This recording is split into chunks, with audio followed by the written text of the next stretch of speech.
When I was a child watching them, and I don't know how many, I'm sure all of you have between TV and movies some memories of growing up with some child star. It might even have been little Britney Spears or Justin Timberlake.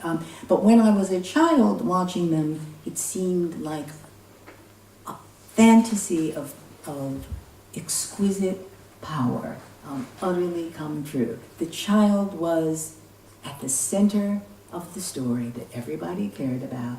The child was always the catalyst, the source of something, some happy ending, or some change in people's heart. The evil person got turned into a good person by the child or got deprived of power. Everyone loved the child, right? But the child didn't have to dampen or mute his or her personality to be loved. Just had to be more of him or herself. And I just thought, this is divine. The camera focuses on every little detail of a child's performers, their gestures, their voice, so everyone's enchanted by the child.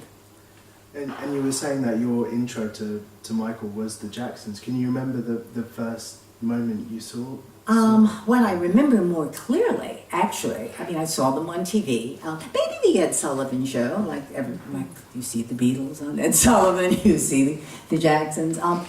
But what I first remember is hearing "I Want You Back." How many of you remember this? Yeah, look, he's smiling. You're all smiling, and it was just pow. It was so adorable. Then you saw them on Ed Sullivan, and the brothers were fine, but these acts on Ed Sullivan, particularly black acts, they'd come on stage, they'd do their number, and a lot of the times, Ed was not being rude, Ed Sullivan, but there were certain performers, and many of them were black performers, that didn't get a chance to have any conversation with Ed. They were on stage, they did their song, they went off stage.